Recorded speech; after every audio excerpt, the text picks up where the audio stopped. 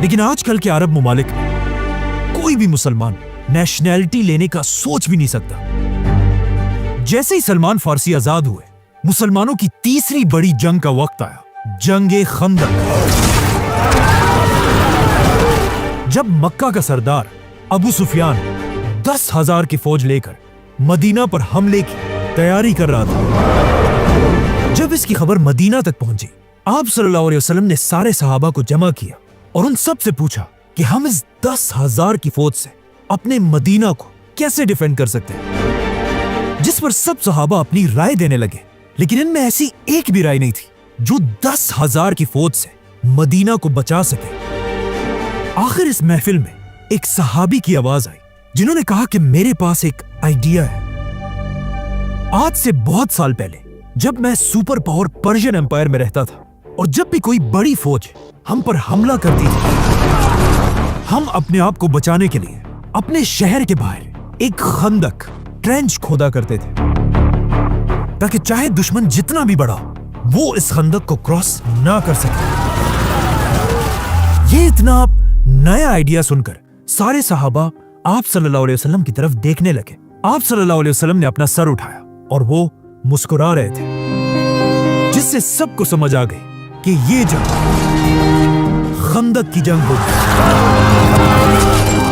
مدینہ کے مسلمان حضرت سلمان کے اس آئیڈیا سے اتنا امپریس ہوئے، جس پر مدینہ کے انصار کہنے لگے سلمان ہمارے گروپ سے، کیونکہ وہ ہجرت سے پہلے مدینہ میں رہا کرتے تھے۔ لیکن مدینہ کے مہاجرین نے کہا کہ نہیں، سلمان ہم سب سے پہلے ہی پرشین امپائر سے ہجرت کر کے مدینہ آیا تھا، مطلب وہ ہم مہاجرین میں سے ہے۔ جس پر رسول اللہ صلی اللہ علیہ وسلم نے فرمایا کہ سلمان نہ انصار سے ہے اور نہ مہاجرین سے، بلکہ سلمان ہمارے اہل بیت سے ہے۔ یہ سن کر حضرت سلمان فارسی بہت خوش ہوئے، کیونکہ کچھ عرصہ پہلے وہ مدینہ کے ایک عام سے غلام تھے اور اب آپ صلی اللہ علیہ وسلم نے اپنی ہی فیملی کا حصہ بنا دیا تھا۔ جس کے بعد سلمان فارسی رضی اللہ عنہ کے آئیڈیا سے مسلمان جنگ خندق جیت گئے۔ اسی جنگ میں آپ صلی اللہ علیہ وسلم نے حضرت سلمان فارسی سے یہ بھی فرمایا کہ جب مسلمان تمہارے علاقے پرشین امپائر کو فتح کریں گے، تم بھی مسلمانوں کی اسی فوج میں شامل ہو گئے۔ جنگ خندق کے بعد آپ صلی اللہ علیہ وسلم نے حضرت سلمان کو ایک اور صحابی ابو درداء رضی اللہ عنہ کا بھائی بنایا، جو خود بھی سلمان فارسی کی طرح ایک بہت ہی نیک صحابی تھے، جو گھر کے بجائے اپنا زیادہ وقت مسجد اور عبادت میں گزارتے تھے، جس کی وجہ سے ایک دن حضرت ابو درداء کی بیوی نے حضرت سلمان سے ان کی شکایت کی کہ ابو درداء مجھے اور گھر کو بہت ہی کم ٹائم دیتے ہیں اور ہر دن روزے اور عبادت میں گزارتے ہیں۔ اسی لیے اگلے دن جب حضرت ابو درداء اپنے گھر آئے اور جب کھانے کا وقت ہوا، حضرت ابو درداء نے کھانا نہیں کھایا اور کہا میرا روزہ ہے، لیکن سلمان فارسی رضی اللہ عنہ نے ان سے کہا کہ اپنا روزہ توڑو اور کھانا کھاؤ۔ حضرت سلمان کی بات پر مجبوراً ابو درداء نے کھانا کھا لیا اور اپنا روزہ توڑ دیا۔ جس کے بعد جیسے ہی رات ہوئی اور جب سب سونے لگے، حضرت ابو درداء اٹھے اور عبادت کرنے لگے، جس پر حضرت سلمان نے انہیں دوبارہ روکا کہ بس کرو، اب سو جاؤ، تم پر اللہ کا حق تو ہے، لیکن تمہارے جسم اور تمہاری بیوی کا بھی تم پر پورا حق ہے۔ اگلے دن ابو درداء سیدھا رسول اللہ صلی اللہ علیہ وسلم کے پاس گئے اور ان کو یہ ساری کہانی سنائی کہ کیسے انہیں سلمان فارسی نے نماز اور روزے سے روکا ہے، لیکن آپ صلی اللہ علیہ وسلم نے بھی ابو درداء سے کہا کہ سلمان نے بالکل سچ کہا ہے۔ حضرت سلمان کی اسی ذہانت کی وجہ سے حضرت علی رضی اللہ عنہ انہیں اپنے دور کا لقمان حکیم کہتے تھے، اور رسول اللہ صلی اللہ علیہ وسلم نے بھی حضرت سلمان کو اپنے کلوز ایڈوائزرز میں سے بنایا تھا۔ بلکہ جب رسول اللہ صلی اللہ علیہ وسلم پہلی بار دنیا کے سارے بادشاہوں کی طرف لیٹرز بھیج کر انہیں اسلام کی دعوت دے رہے تھے، اس وقت کے پرشین بادشاہ خسرو کی طرف لیٹر بھی حضرت سلمان نے ہی لکھا تھا، بلکہ حضرت سلمان فارسی نے آپ صلی اللہ علیہ وسلم کی زندگی میں ہی پہلی بار قرآن فارسی زبان میں لکھنا شروع کیا تھا، اور اس طرح حضرت سلمان فارسی رضی اللہ عنہ آپ صلی اللہ علیہ وسلم کے آخری دن تک ان کے سب سے قریبی دوستوں میں سے رہے۔ بلکہ صرف یہاں تک نہیں، آپ صلی اللہ علیہ وسلم کی وفات کے بعد بھی حضرت سلمان خلافت کے سب سے بڑے جنرلز میں سے تھے، یہاں تک کہ جب حضرت عمر مسلمانوں کے خلیفہ بنے